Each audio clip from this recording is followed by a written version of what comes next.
Bismillahirrahmanirrahim. Assalamu alaikum students. My name is Muhammad Usman Salim. I am from UGI Chemistry Department. First year Chemistry Chapter 8 हमने start किया था और last lecture में हमने applications को thoroughly discuss किया। हमने जो है वो सॉल्युबिलिटी प्रोडक्ट को देखा और किस तरह से हम सॉल्युबिलिटी मालूम कर सकते हैं, ये सारी चीज़ों को हमने डिटेल में डिस्कस किया। आज हम एक्सरसाइज स्टार्ट करेंगे और एक्सरसाइज का जो most important question that is MCQs, multiple choice question, जो कि आपके सिलेबस का हिस्सा भी है। तो क्वेश्चन नंबर 1 हम MCQ से अपनी डिस्कशन को स्टार्ट करेंगे। तो आइए स्टूडेंट, सबसे पहले क्वेश्चन नंबर 1 MCQ में जी।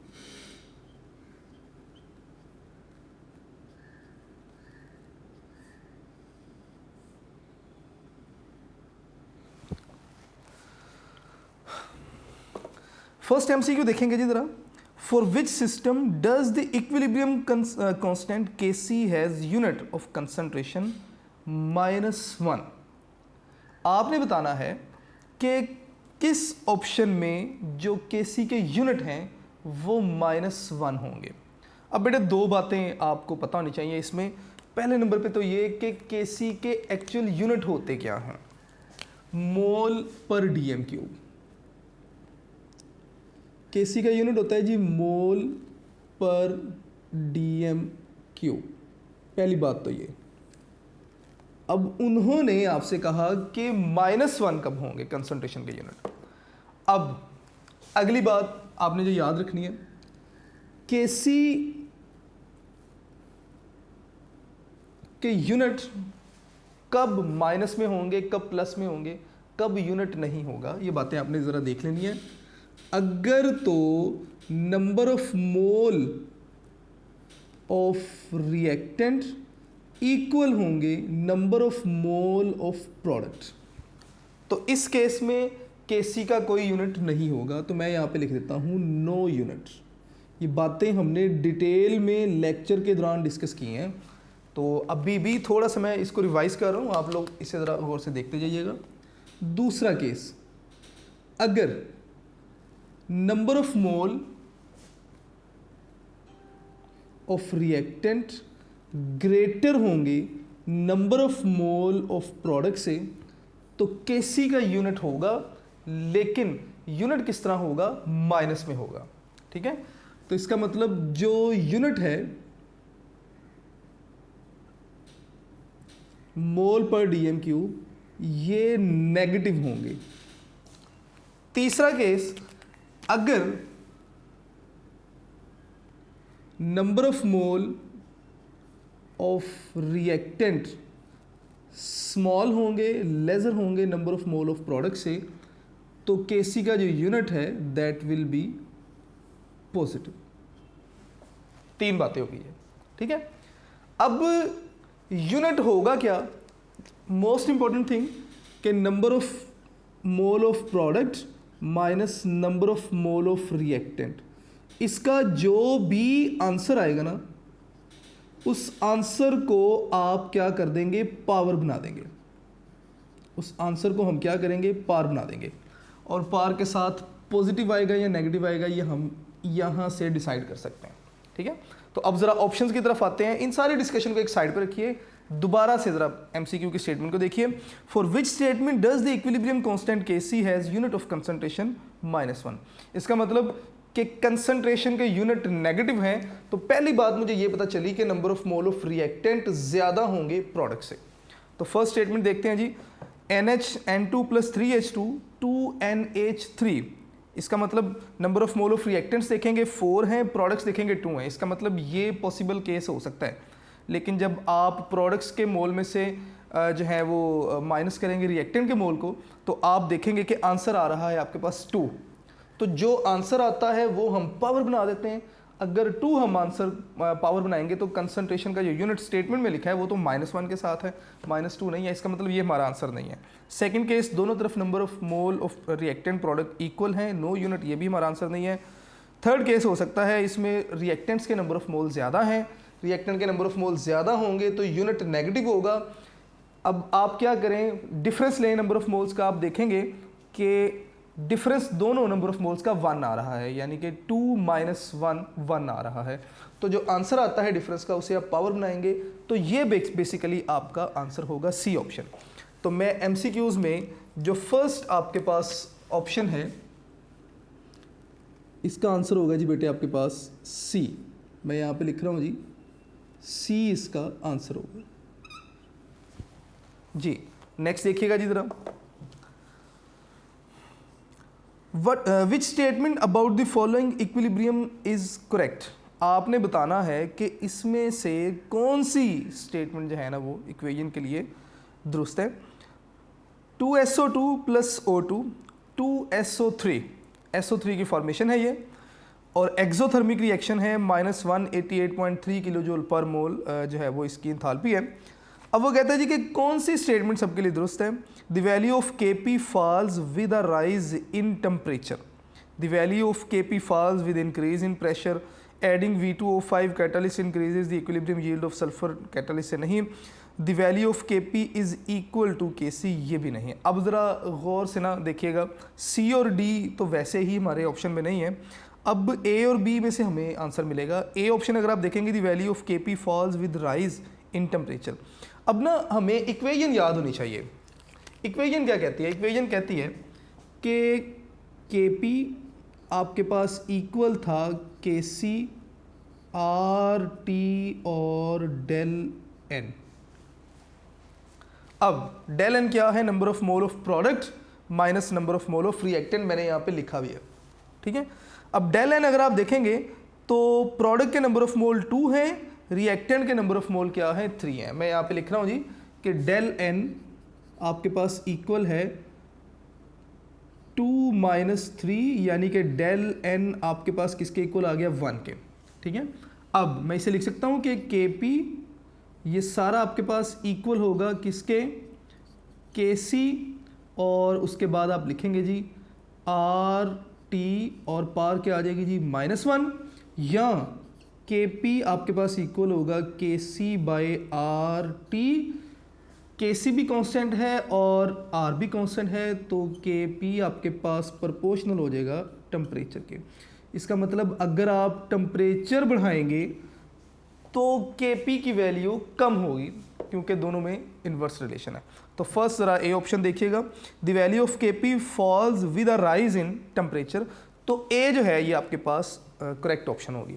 तो सेकंड मैं यहाँ पे लिख दूंगा जी एमसीक्यू के लिए, ए ऑप्शन जो है वो क्या है? Correct.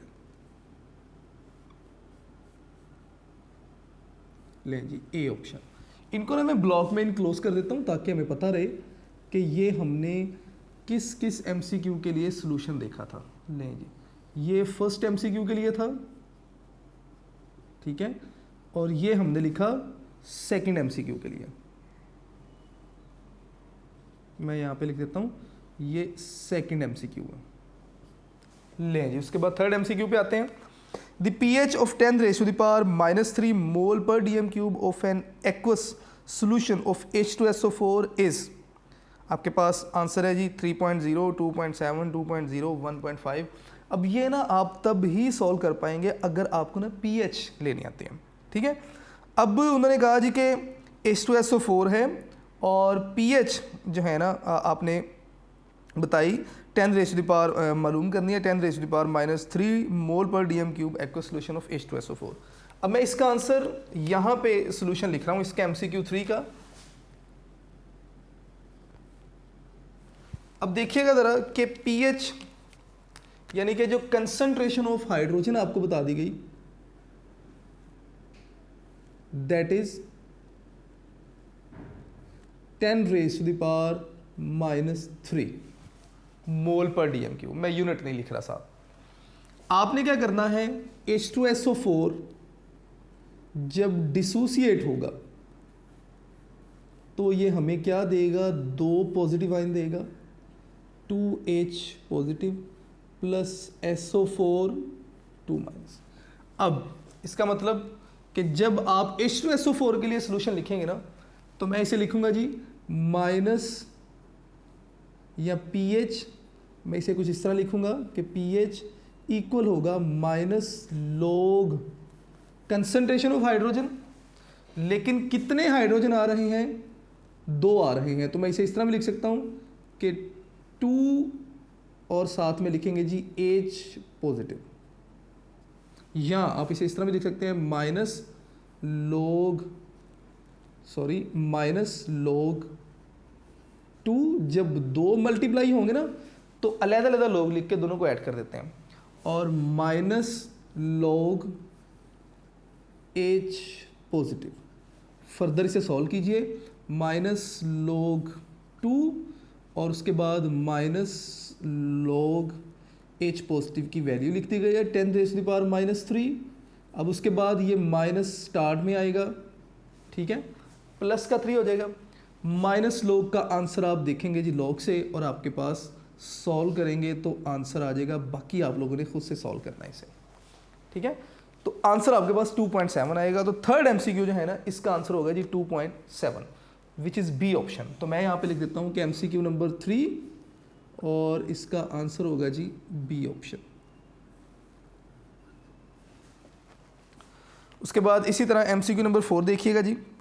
The solubility product of AgCl is 2 × 10⁻⁻10 mole square Dm-6। The maximum concentration of Ag positive ion in the solution is. अब देखिए जो आपके पास सॉल्युबिलिटी प्रोडक्ट है ना, वो है जी 2 × 10⁻⁻10। अब आपसे उसने क्या पूछा, उसने कहा जी कि AgCl जब क्या होगा, डिसोसिएट होगा, तो Ag पॉजिटिव Cl नेगेटिव, यानी कि जितने पॉजिटिव आयन बनेंगे उतने ही नेगेटिव आयन बनेंगे, ठीक है। तो बीच में से एक आयन की उसने कंसंट्रेशन पूछी, तो ऑब्वियसली AgCl से जो बनने वाले टोटल आयंस की कंसंट्रेशन बनाई 2 × 10⁻⁻1, ये 2 का प्रोडक्ट है, और इन दोनों का अगर हाफ करेंगे तो वो आपके पास एक आयन की कंसंट्रेशन आ जाएगी। तो फोर्थ वन जो एमसीक्यू है, इसका आंसर आपके पास आएगा जी सी ऑप्शन, 1 × 10⁻⁻10 मोल Dm3। तो मैं यहाँ पे लिखूंगा जी फोर्थ एमसीक्यू, और इसकी ऑप्शन होगी जी आपके पास सी ऑप्शन, इसका आंसर होगा सी। उसके बाद नेक्स्ट देखेंगे जी। An excess of aqueous silver nitrate is added to aqueous barium chloride and precipitate is removed by filtration. What are the main ions in the filtrate? अब ना ये MCQ कॉमन आयन इफेक्ट से थोड़ा सा relate करता है, और इसी तरह सॉल्युबिलिटी प्रोडक्ट में लास्ट में भी हमने प्रेसिपिटेशन वाला टॉपिक पढ़ा उसमें। अब इसका जो आंसर आपके पास होगा that is B, Ag positive and Ba plus positive 2 and nitrate ion. तो मैं यहाँ पे इसका MCQ नंबर 5 का आंसर लिखूंगा जी।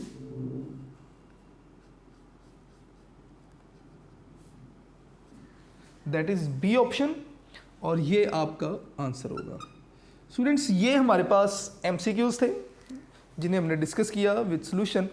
अब question number 2 fill in the blank syllabus का हिस्सा नहीं है, मैं डिस्कस नहीं करूंगा। Question number 3 true false syllabus का हिस्सा नहीं है, मैं इसे भी डिस्कस नहीं करूंगा। क्वेश्चन नंबर 4 पे आएंगे। Explain the term reversible reaction and state of equilibrium. अब रिवर्सिबल रिएक्शन क्या थे? ऐसे रिएक्शन जो दोनों डायरेक्शन में फॉरवर्ड रिवर्स रिएक्शन में जाएंगे, जिनमें रिएक्टेंट्स प्रोडक्ट्स में कन्वर्ट होंगे, प्रोडक्ट्स रिएक्टेंट में कन्वर्ट होंगे, रिवर्सिबल रिएक्शन है, ठीक है। और इसी तरह आपने नेक्स्ट क्या करना है, आपने बताना है स्टेट ऑफ इक्विलिब्रियम। जब रेट ऑफ फॉरवर्ड रिएक्शन और रेट ऑफ रिवर्स रिएक्शन दोनों इक्वल हो जाते हैं तो हम कहते हैं जी कि रिएक्शन जो है ना वो इक्विलिब्रियम स्टेट में आ चुका है। तो ये क्वेश्चन नंबर 4 आपका, क्वेश्चन नंबर 4 का ए पार्ट मैंने आपसे डिस्कस कर लिया, ठीक है। मैं यहाँ पे लिख देता हूँ कि ए पार्ट आपने बुक से देख लेना है। अब नेक्स्ट अब आगे आएंगे बी पार्ट पे। Define and explain law of mass action and drive the expression for the equilibrium constant Kc. Students, ये भी हमने डिटेल में डिस्कस किया क्वेश्चन नंबर 4 का बी पार्ट लेक्चर के दौरान, और याद रखिएगा कि ये 2017 में आ चुका है ये क्वेश्चन, ठीक है। तो ये इंपॉर्टेंट भी है। नेक्स्ट चलते हैं जी आगे। क्वेश्चन नंबर 4 का C part, write Kc for the following reactions. अब आपने ना कुछ रिएक्शंस हैं उनकी केसी वैल्यू बतानी है। तो फर्स्ट ऑफ ऑल उन्होंने बताया जी कि SN2+ है और Fe3+ है। अब उसमें होगा क्या, प्रोडक्ट्स में उन्होंने आपको बताया कि SN अपने फर्दर 2 इलेक्ट्रॉन आयरन को देता है, तो ये आपके पास SN4+ हो जाएगा और Fe2+ हो जाएगा। तो इससे ज़रा सॉल्व आपने इसकी केसी इक्वेशन बनानी है। तो क्वेश्चन नंबर 4 का सी पार्ट है। सी पार्ट में यहाँ पे लिख रहा हूँ, ठीक है। और ना इनकी किस तरह से केसी आप एक्सप्रेशन लिखेंगे ज़रा साथ साथ देखते जाइएगा। एस एन है और एफ ई है। मैं इक्वेशन यहाँ पे लिख देता हूँ।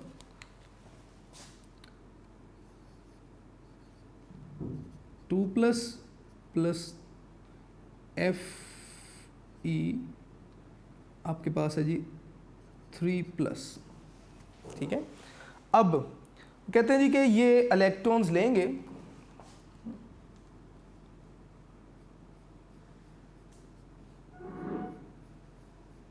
ऑक्सीडेशन रिडक्शन रिएक्शन है, Sn 4+ हो जाएगा और Fe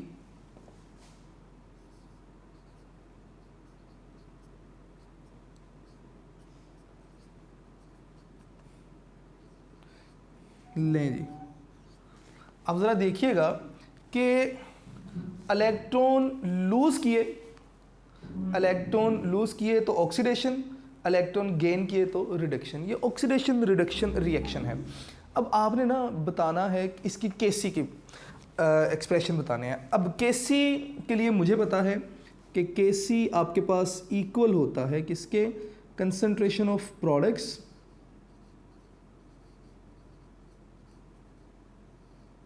bye concentration of reactants. और अगर कोएफिशिएंट हैं, नंबर ऑफ मोल्स हैं, तो उन्हें हम पावर बना देंगे। तो स्टूडेंट्स नेक्स्ट हम इसका ना ज़रा सोल्यूशन लिख लेते हैं यहाँ पे ही। अब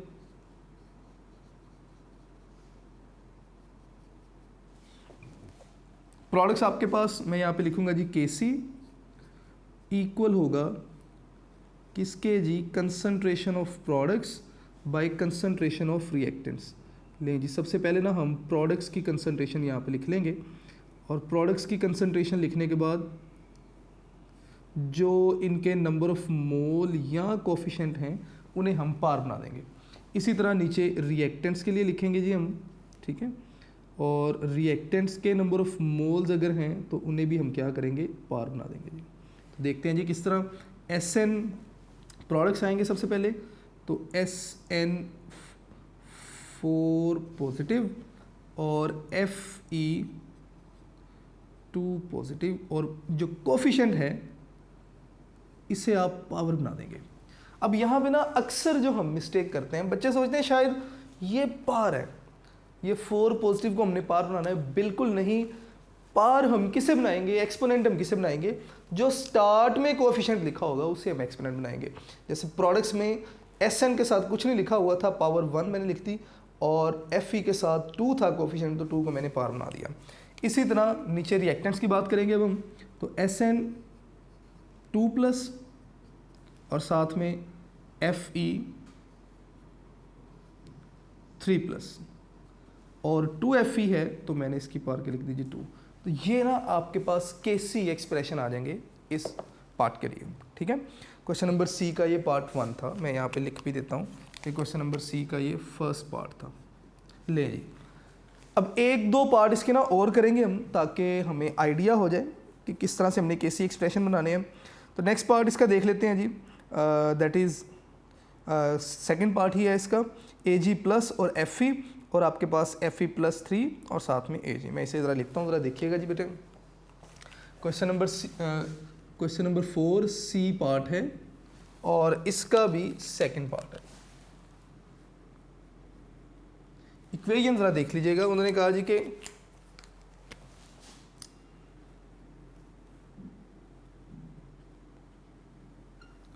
Ag+ और साथ में आपके पास क्या है, आयरन है, ठीक है, और Fe2 है, फेरस है, और इसे हम कन्वर्ट करेंगे फेरिक में।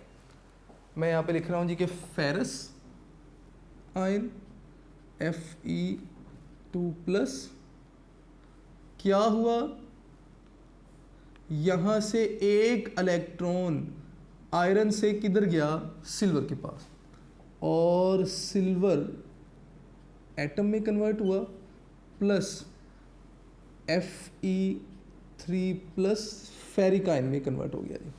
अब इसके लिए आपने ना केसी एक्सप्रेशन लिखने हैं। तो बात वहीं पर है कि केसी किसके इक्वल है, प्रोडक्ट्स बाय रिएक्टेंट्स। तो यहाँ पर अगर हम केसी लिखना चाहें तो स्टूडेंट्स आप क्या लिखेंगे, केसी आपके पास इक्वल हो जाएगा जी किसके, प्रोडक्ट्स आपके पास क्या हैं, कंसंट्रेशन ऑफ प्रोडक्ट्स आपके पास क्या है, पहले उसे लिखेंगे जी हम, और उसके बाद फिर हम कंसंट्रेशन ऑफ रिएक्टेंट्स भी लिख लेंगे।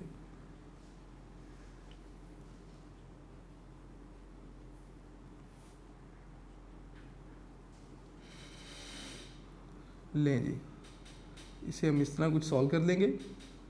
कंसंट्रेशन ऑफ प्रोडक्ट क्या है, Ag सिल्वर एलिमेंट और साथ में फेरिकाइन Fe3+। अगर आप देखें मैंने पार कुछ नहीं लिखी क्योंकि यहाँ पे कोफिशिएंट नहीं है। इसी तरह सिल्वर आयन और साथ में फेरस आयन, ये आ गया आपके पास रिएक्टेंट्स में। तो ये ना आपके पास केसी एक्सप्रेशन बन जाएगा इस तरह। 3 आप खुद से करेंगे, 4 आप खुद से करेंगे, 5 भी आप खुद से करेंगे, और इनमें से कोई भी जो है ना वो आपको ऐसे शॉर्ट क्वेश्चन पूछे जा सकते हैं। क्वेश्चन नंबर 5 देखेंगे जी, reversible reaction attain the position of equilibrium which is dynamic in nature and not static, explain it. Question number 5 A part है।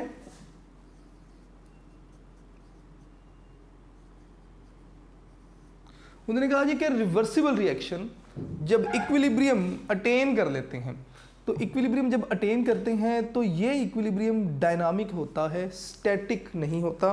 तो इसके लिए ना हम एक ज़रा रिएक्शन देख लेते हैं कि लेट A प्लस B ये कन्वर्ट होते हैं जी किसमें, C प्लस D में। 2 इसके स्टेप हैं, एक फॉरवर्ड रिएक्शन और एक रिवर्स रिएक्शन, ठीक है। जब दोनों रिएक्शंस के रेट इक्वल हो जाएंगे हम कहते हैं जी इक्विलिब्रियम इस्टेब्लिश हो गया। इक्विलिब्रियम पे होता क्या है कि रिएक्टेंट्स रिएक्ट करके प्रोडक्ट्स में जाते हैं, प्रोडक्ट्स रिएक्ट करते हैं वापस रिएक्टेंट में। जितने रिएक्टेंट्स प्रोडक्ट्स में जा रहे हैं उतने ही प्रोडक्ट्स रिएक्टेंट में आ रहे हैं। इसका मतलब इक्विलिब्रियम इस्टेब्लिश हो गया, लेकिन रिएक्टेंट्स प्रोडक्ट्स में जा रहे हैं, प्रोडक्ट्स रिएक्टेंट्स में आ रहे हैं। इसका मतलब with in the system reaction चल रहे हैं, रिएक्शन स्टॉप नहीं हुए। तो ऐसा इक्विलिब्रियम जो मूविंग इक्विलिब्रियम होता है ना उसे हम डायनामिक इक्विलिब्रियम कहते हैं। स्टैटिक वर्ड स्टेशनरी से लिया गया, स्टेशनरी का मतलब होता है एट रेस्ट। फॉर एग्जांपल हम कहते हैं जी कि बस स्टेशन, मतलब बस यहाँ पे आके स्टेशनरी हो जाएगी, रेस्ट में आ जाएगी, ठीक है। तो यहाँ पर ना अगर स्टेशनरी इक्विलिब्रियम की बात की जाए तो ऐसा इक्विलिब्रियम जो रेस्ट पोजीशन में होगा। For example book on the surface of the table, book क्या कर रही है जी, जितनी फोर्स नीचे की तरफ लगा रही है बुक के ऊपर सरफेस उतनी ही फोर्स ऊपर की तरफ लगा रही है। इक्विलिब्रियम स्टैब्लिश हुआ, कोई भी चीज़ मूव नहीं कर रही, स्टैटिक इक्विलिब्रियम। लेकिन in case of chemical equilibrium just concentration constant होगी, रिएक्टेंट्स प्रोडक्ट्स में जा रहे हैं, प्रोडक्ट्स रिएक्टेंट्स में आ रहे हैं, कंसंट्रेशन इक्विलिब्रियम में आ गई, तो हम कहते हैं जी कि ये इक्विलिब्रियम तो है लेकिन डायनामिक इक्विलिब्रियम है। इसके आंसर के लिए आप बेटे यूनिक नोट्स को जरूर फॉलो कीजिएगा। नेक्स्ट देखिएगा जी, क्वेश्चन नंबर 5 का B part, why do the rate of forward reaction slows down when a reversible reaction approaches the equilibrium stage. Rate of forward reaction slows down क्यों होता है, question number 5 का B part है। मैं सारे का सारा आंसर नहीं लिखूंगा, मैं सिर्फ यहाँ पे ना की वर्ड लिख दूंगा आपको ताकि आपको याद रहे। तो आपके पास जो रेट ऑफ रिएक्शन होता है ना, रेट ऑफ रिएक्शन ये डायरेक्टली प्रोपोर्शनल होता है कंसंट्रेशन ऑफ प्रोडक्ट्स के, सॉरी कंसंट्रेशन ऑफ रिएक्टेंट्स के। मैं अगर इसी ऊपर वाले रिएक्शन की ही बात कर लूँ ना, इसके फॉरवर्ड रिएक्शन की बात करूँ तो फॉरवर्ड रिएक्शन डायरेक्टली प्रोपोर्शनल होगा कंसंट्रेशन ऑफ रिएक्टेंट्स के, ठीक है। यानी कि रिएक्टेंट्स जितने ज़्यादा होंगे रेट ऑफ रिएक्शन भी उतना ही ज़्यादा होगा। क्यों रेट ऑफ रिएक्शन स्लो क्यों हुआ? With the passage of time reactants react करके प्रोडक्ट्स में कन्वर्ट हो रहे हैं, रिएक्टेंट्स प्रोडक्ट्स में कन्वर्ट हो रहे हैं, मतलब रिएक्टेंट्स की कंसंट्रेशन तादाद कम होती जा रही है। और जैसे जैसे रिएक्टेंट्स की कंसंट्रेशन कम होगी रेट ऑफ रिएक्शन भी क्या होता जाएगा, कम होता जाएगा। इसका मतलब जैसे जैसे रिएक्शन टाइम गुजर रहा है, प्रोडक्ट्स बन रहे हैं, रिएक्टेंट्स कंज्यूम हो रहे हैं। जैसे जैसे रिएक्शन इक्विलिब्रियम की तरफ चलता है रेट ऑफ रिएक्शन भी जो है वो डिक्रीज होता जाएगा, स्लोज डाउन होता जाएगा। क्वेश्चन नंबर 6 देखेंगे जी, when a graph is plotted between time on X axis at the concentration of reactant and the product of on Y axis for the reversible reaction the curve become parallel to the time axis at a certain stage. Students आपने इसका answer unique note से देखना है, मैं just आपको ना इसका hint दूंगा कि ऐसा होता क्यों है। अब देखिए होता कुछ इस तरह से है कि स्टार्ट में फॉरवर्ड रिएक्शन फास्ट है, रिवर्स रिएक्शन ज़ीरो। जैसे जैसे टाइम गुजरेगा रिएक्टेंट्स रिएक्ट करके प्रोडक्ट्स में कन्वर्ट होंगे, प्रोडक्ट्स वापस रिएक्टेंट में आएंगे। इसका मतलब फॉरवर्ड रिएक्शन जो है उसका रेट कम होता जाएगा, रिवर्स रिएक्शन का रेट इंक्रीज होता जाएगा। इक्विलिब्रियम स्टेज पे दोनों की कंसंट्रेशन कांस्टेंट हो जाती है, ना तो रिएक्टेंट्स की तादाद बढ़ रही है ना प्रोडक्ट्स की तादाद बढ़ रही है। रिएक्टेंट्स प्रोडक्ट्स में कन्वर्ट ज़रूर हो रहे हैं, लेकिन जितने रिएक्टेंट्स प्रोडक्ट्स में जा रहे हैं उतने ही प्रोडक्ट्स वापस किस में आ रहे हैं, रिएक्टेंट्स में। इसका मतलब कि ओवरऑल रिएक्टेंट्स की कंसंट्रेशन भी कांस्टेंट होगी, प्रोडक्ट्स की कंसंट्रेशन भी क्या होगी, कांस्टेंट। तो जब दोनों की कंसंट्रेशन कांस्टेंट हो जाती है तो क्या होता है, यहाँ पर जो कंसंट्रेशन वाला ग्राफ है ना वो कांस्टेंट हो जाता है, टाइम एक्सिस के पैरेलल हो जाता है। यानी कि टाइम गुजर रहा है लेकिन कंसंट्रेशन ना बढ़ रही है ना ही कम हो रही है। ठीक है, ये क्वेश्चन नंबर 6 था आपके पास। उसके बाद क्वेश्चन नंबर 6 का ए पार्ट अब देखेंगे। इसी डिस्कशन को लेकर उन्होंने नेक्स्ट आगे पार्ट्स को डिस्कस किया। At what stage the curve become parallel. तो सारी डिस्कशन से आपने ये देखा कि जब इक्विलिब्रियम स्टैब्लिश हो जाता है तो जो कंसंट्रेशन कर्व है ये पैरेलल हो जाती है, यानी कि कंसंट्रेशन ना बढ़ रही है ना ही कम हो रही है। Before the curve become parallel the steepness of curve falls, give reason. वो कहता है जी कि कर्व के पैरेलल होने से जो कर्व्स की स्टीपनेस है वो कम होती है, जो ऐसा क्यों है। तो स्टूडेंट्स स्टार्ट में ना अगर मैं इसका ग्राफ बनाऊं यहां पर,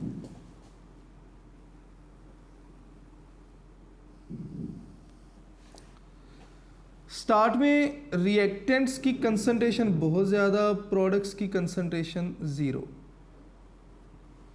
ये प्रोडक्ट्स ज़ीरो कंसंट्रेशन पे। With the passage of time अगर आप देखेंगे तो रिएक्टेंट्स की कंसंट्रेशन कम हुई और प्रोडक्ट्स की कंसंट्रेशन बढ़ी। वो कहते हैं जी कि यहाँ पे कर्व बहुत ज़्यादा स्टीप है, लेकिन यहाँ पर आके कर्व की स्टीपनेस जो थी वो कम हो गई। ऐसा क्यों हुआ? ऐसा इसलिए हुआ कि स्टार्ट में रिएक्टेंट्स बहुत ज़्यादा थे, ठीक है, और बड़ी तेज़ी से रिएक्शन किया, प्रोडक्ट्स में कन्वर्ट हुए, बड़ी तेज़ी से कंसंट्रेशन डिक्रीज हुई, तो वहाँ पे कर्व ज़्यादा स्टीपर थे। जैसे जैसे रिएक्शन जो था वो प्रोग्रेस करता गया, रिएक्टेंट्स की कंसंट्रेशन कम होती गई, जो स्टीपनेस थी कर्व की वो भी कम होती गई, और इक्विलिब्रियम के करीब आके जो कर्व की स्टीपनेस है वो बहुत ही कम हो जाती है। तो ये इसका बेटे बी ऑप्शन था। तो बी ऑप्शन भी हमने डिस्कस कर लिया। अब सी ऑप्शन पे आएंगे जी जरा। The rate of decrease of concentration of any of the reactant and rate of increase of concentration of any of the product may or may not be equal for various type of reaction before the equilibrium time. explain। आपने बताना है कि rate of concentration जो है ना वो of reactant और product में भी इक्वल हो भी सकता है और नहीं भी, ऐसा क्यों है? ऐसे रिएक्शन, अब ना इसका मैं हिंट दूंगा, आंसर आप लोगों ने खुद से डिसाइड करना है। 3 तरह के रिएक्शन होते हैं। कुछ रिएक्शन ऐसे होते हैं जिनका इक्विलिब्रियम इस्टेब्लिश कब हुआ, अभी रिएक्शन स्टार्ट ही हुआ था। कुछ ही रिएक्टेंट्स रिएक्ट करके प्रोडक्ट्स में कन्वर्ट हुए और वो प्रोडक्ट वापस रिएक्टेंट में कन्वर्ट हो गए और उन प्रोडक्ट्स की जगह नए रिएक्टेंट्स प्रोडक्ट्स में कन्वर्ट हो गए। यानी कि अभी रिएक्शन स्टार्ट ही हुआ तो इक्विलिब्रियम इस्टेब्लिश हो गया। ठीक है, एक तरह के रिएक्शन ये होते हैं। कुछ रिएक्शन ऐसे होते हैं कि जब रिएक्शन कंप्लीट होने वाला था कि सारे के सारे रिएक्टेंट्स ऑलमोस्ट प्रोडक्ट्स में कन्वर्ट हो गए, अब जब रिएक्टेंट्स बहुत माइन्यूट क्वांटिटी में रह गए हैं तो प्रोडक्ट्स में से कुछ प्रोडक्ट्स वापस रिएक्टेंट में आ रहे हैं। इसका मतलब रिएक्शन तकरीबन कंप्लीट होने वाला था तो इक्विलिब्रियम एस्टेब्लिश हो गया। कुछ रिएक्शन ऐसे होते हैं जिनमें तकरीबन बड़ी ना मॉडरेट सी कंसंट्रेशन पे, यानी कि तकरीबन जितने रिएक्टेंट्स हैं उतने ही प्रोडक्ट्स हैं और इक्विलिब्रियम एस्टेब्लिश हो जाता है। अब इन तीनों तरह के रिएक्शंस के लिए जो ग्राफ है ना उसकी कंसंट्रेशन कर्व जो है वो डिफरेंट होती है। अब इसका आंसर ज़रा आप लोगों ने खुद से सोचना है और यूनिक नोट से इसका फिर आंसर भी आप लोग देखिएगा, लेकिन पहले खुद से ट्राई करने की कोशिश कीजिएगा। स्टूडेंट आज के लेक्चर में ना हमने क्वेश्चन डिस्कस किए फ्रॉम क्वेश्चन 1 to 6 और हमने MCQs डिस्कस किए विद रीजंस और क्वेश्चंस डिस्कस किए, किस तरह से उनके सोल्यूशन होंगे, जो पॉसिबल बोर्ड पे कर सकता था वो बोर्ड पे किए, जो डिस्कशन थी डिस्कस किया, जो बुक से देखने हैं नोट से वो मैंने आपको रेफरेंस भी दे दिया।